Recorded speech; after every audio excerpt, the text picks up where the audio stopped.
Hello and welcome to the F1 News Zone, the show we round up all the biggest stories in Formula 1 right now. F1 is officially in its off-season, but there's plenty of stories going around away from the track that are exciting us ahead of the 2025 season.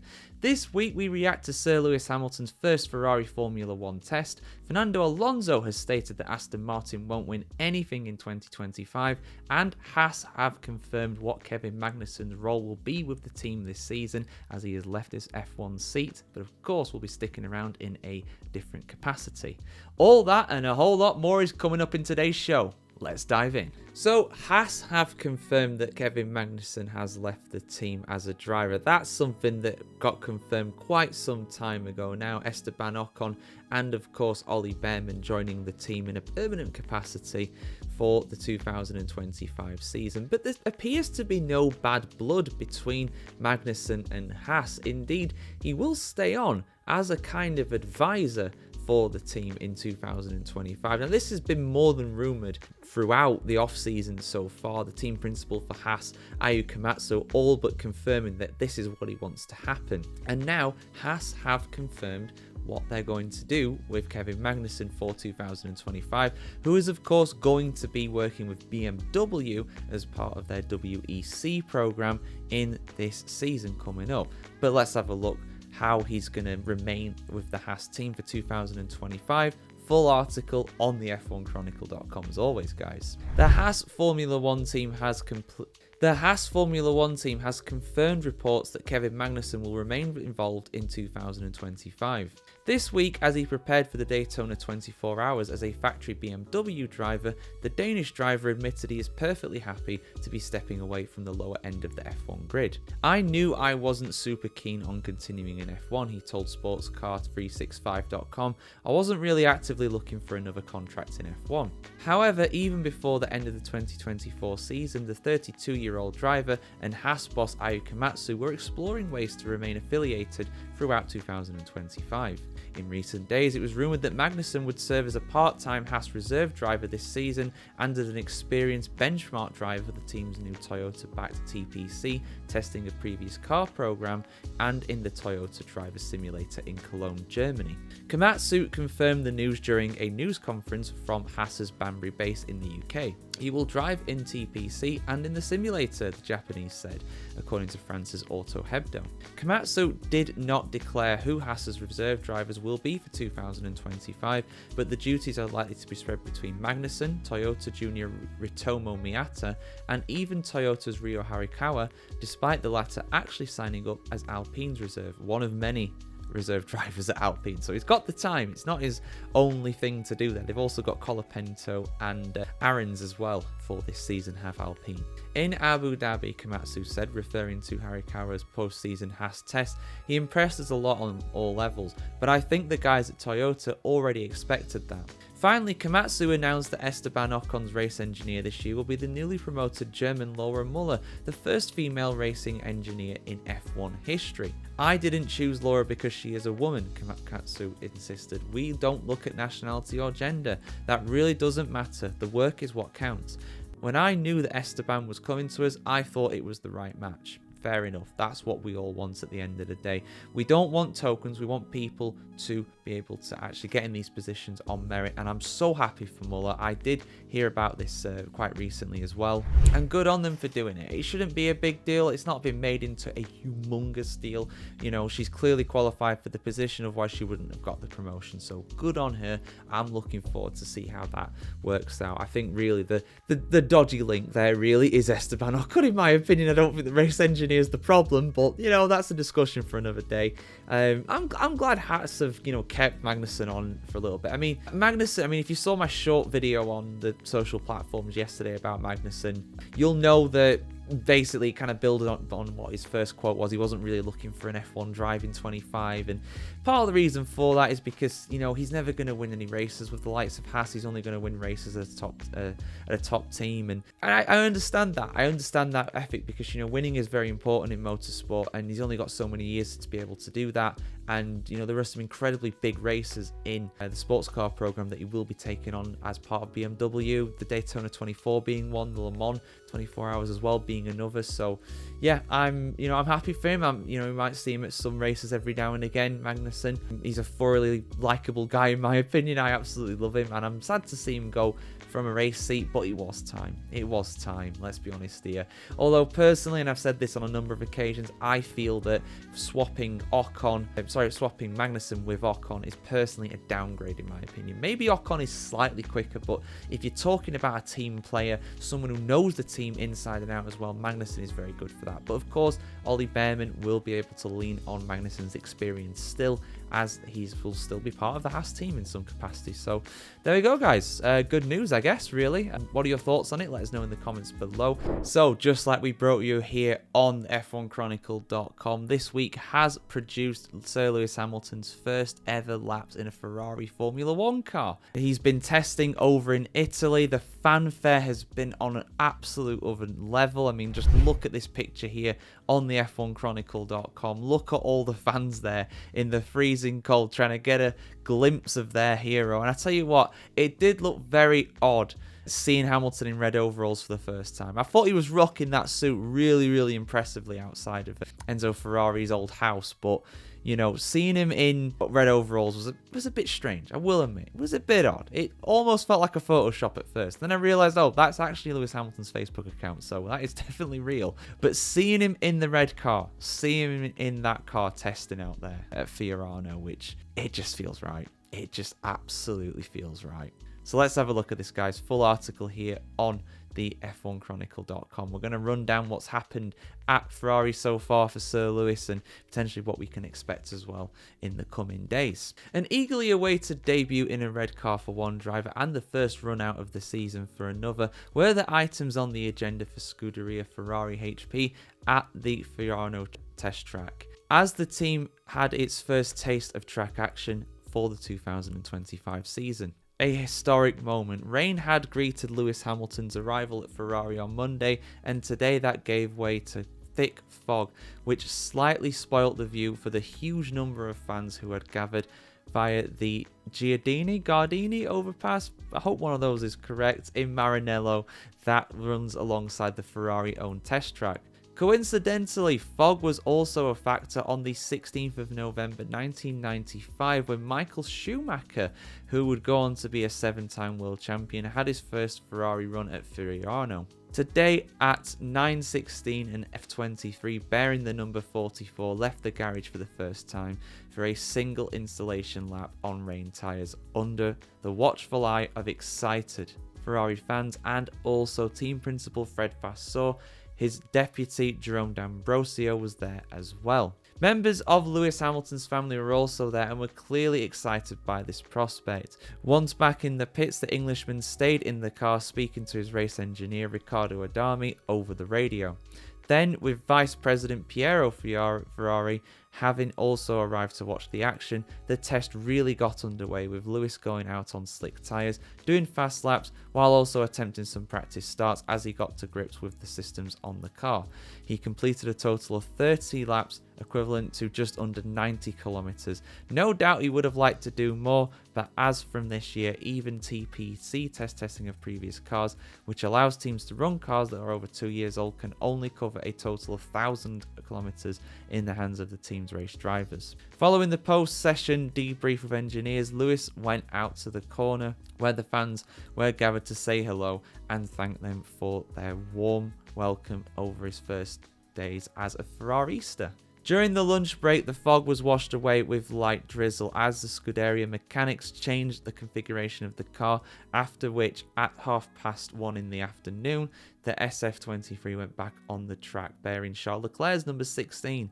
During the morning, the Monegasque driver was in meetings in the Maranello offices, and now, 43 days after the end of season Abu Dhabi test, he was back in the cockpit. Clearly, he ran a different program to Lewis, as the SF23 holds no secrets for him. Vasseur and D'Ambrosio were again keen to observe in the garage. Charles Leclerc completed 14 laps equivalent to 42 kilometers, bringing today's total to 44 laps and 131 Ks. At the end of the afternoon, he also went out to meet fans who had patiently endured the damp and cold conditions at Maranello. Earlier, he got them cheering with some celebratory donuts on the track. The 2025 season is underway. And there he is, Hamilton on the pit wall there. God, it just seems so weird seeing him in red.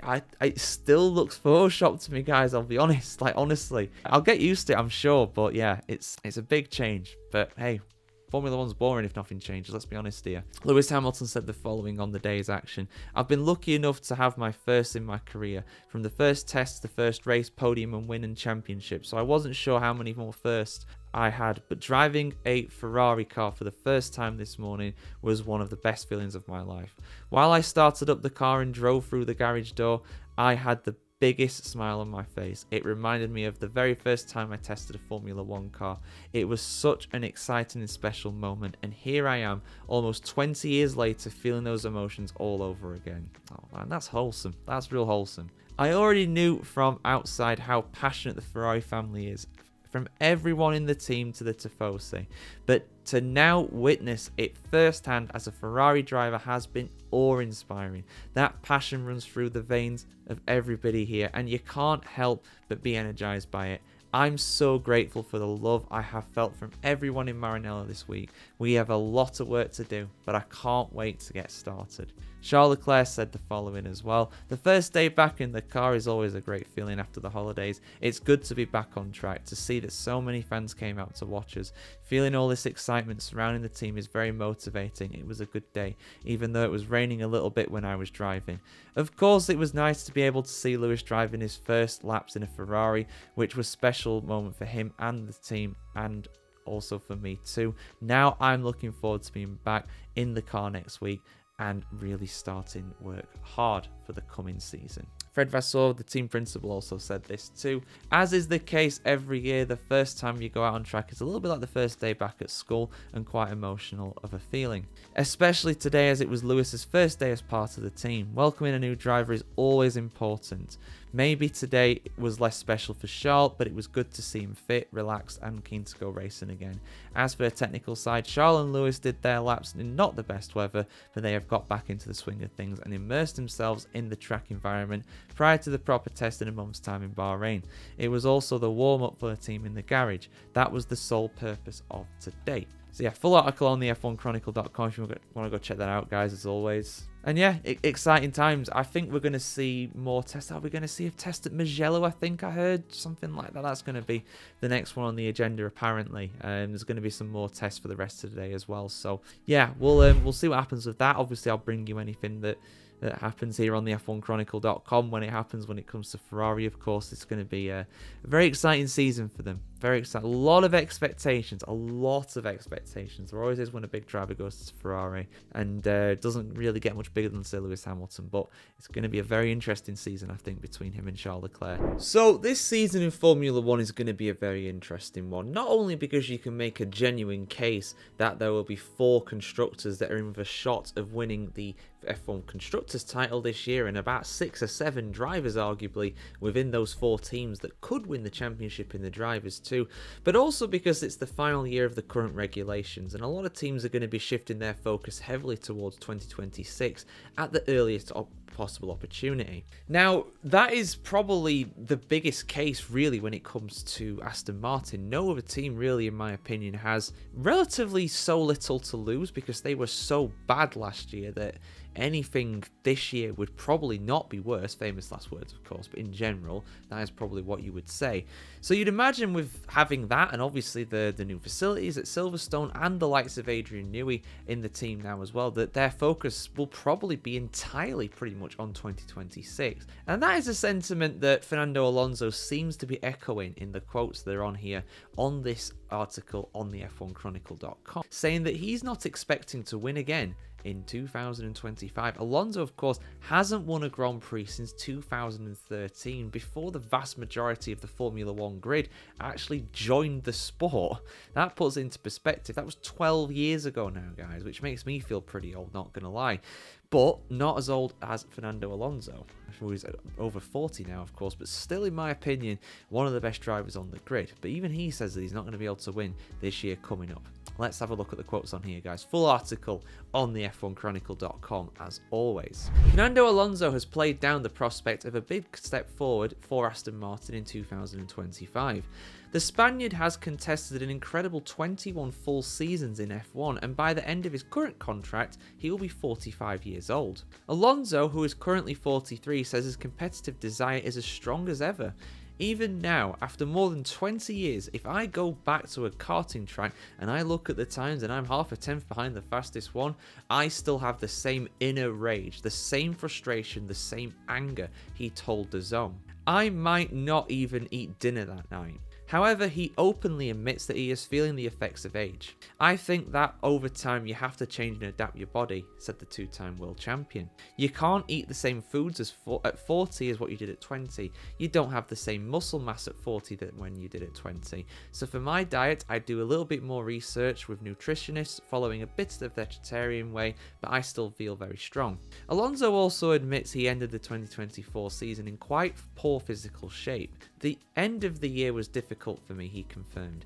I had an intestinal infection, fever, antibiotics, and after recovering internally, I was beaten up in Brazil in the muscles of the back, in the bones of the collarbone and the shoulder from the jumping of the car. If you remember, the track was actually resurfaced as well, and a lot of people were complaining about how poor it was. And we did an article, did a video and an article, I should say, a little bit ago on the F1 Chronicle, I think towards the back end of last year, just after Abu Dhabi, where Alonso actually admitted that he was literally driving injured. I think it was his shoulder or something like that he said was causing him pain, which, man, honestly, my hat is off to you. You know, over 40 years old, still battling on like the Spanish samurai. And yes, I'm using that term again. I love using that term. You guys have pointed it out in the comments. I do like calling him the Spanish samurai because that was a true warrior move. Let's be real here, guys. He is excited about the looming arrival in March of Adrian Newey at Aston Martin, but plays down the impact the renowned technical genius can have at least in 2025. Certainly not in 2025, said Alonso when asked if he could be a race winner and title contender again. The cars will not be the same as last year, and it will be physically and practically impossible for us to make such a big jump. Hopefully it'll be better than in 24, but we will not win the championship. There are changes coming in the regulations, and Adrian Newey will start working on the 26 project from April. Alonso, though, says he is used to battling with inferior equipment. I only had one kart when I was competing as a kid, he said, and a set of dry tyres that my father had made the kart with. In the Asturias, I think that's the region in Spain that he's from, it rains a lot when the other kids put on rain tyres. I raced with dry tyres because we didn't have any money. I always hear this actually about Alonso, that he's one of a few Formula 1 drivers that's working class, the likes of him and Sir Lewis Hamilton. I think Yuki Tsunoda actually as well. I think they're some of the few working class actual drivers. The vast majority come from really, really rich families. Again, not by like billionaire Stroll standards, there's a few of those around, but not many. But compared to the average person on the street, the vast majority of Formula 1 drivers come from a very rich family. Even Hamilton, his dad Anthony was a really well-off guy. I would still say he was working class because he worked for a living. He had to work to own his house and stuff, but there we go. And this carries over to this day. We have the budget for tyres, but we don't have Ferrari's wings or McLaren's underbody. So the story of my life is a bit about competing with weapons that are a bit inferior to the others and adapting. As for whether he keeps racing in 26 and beyond, Alonso suggests that it depends on how the first Adrian Newey designed Aston Martin fares. Hopefully I can enjoy more podiums, some victories and fight for the championship, said Alonso, but I know that 2026 is a year that is a mystery to everyone. Hopefully it will fall in our favour, but we just don't know. And that is the beauty of Formula 1 in 2026. It's a complete reset. We have no idea how these guys are going to do. I am really looking forward to it, and I'm also looking forward to this year coming up as well on top of that. I think Alonso is absolutely fair in his assessment. I don't think Aston Martin will be good enough to get wins. They definitely won't be good enough for a championship. Maybe podiums. If they get a podium this year, I think that is real progress because they didn't get a single podium last year. I think that would be a massive step up. They will want to stay fifth in the Constructors' Championship. If they can do that, regardless of how many points they get, if they can fend off the likes of Alpine, and Haas and Williams this year, even if they stay behind those leading four, which I think they will. You know, Mercedes, McLaren, Ferrari, Red Bull, they all had a massive performance advantage over Aston Martin, particularly at the end of the season. So I think if they can do that, it will be a successful season in the circumstances. I expect New will have some, kind of interest on the car, some kind of performance improvements there, but his, like Alonso said, the vast majority of his time and effort will be on the 26 car, because they could have Adrian Newey working on this car in 25 the whole year, and by the end of it, maybe they'll be able to win a race at the end of the season, but it won't be enough to win a championship. And that is what Aston Martin want to do. That's what all the top teams want to do. That is what Lawrence Stroll wants to do. And he will stop at nothing in his pursuit of that. Now, whether Alonso continues in F1 for 2027 or after is another matter. There's a lot of rumours about Max Verstappen going to Aston Martin one day in a potential $1 billion. Yes, $1 billion for those who have seen the film there. I hope you get the reference.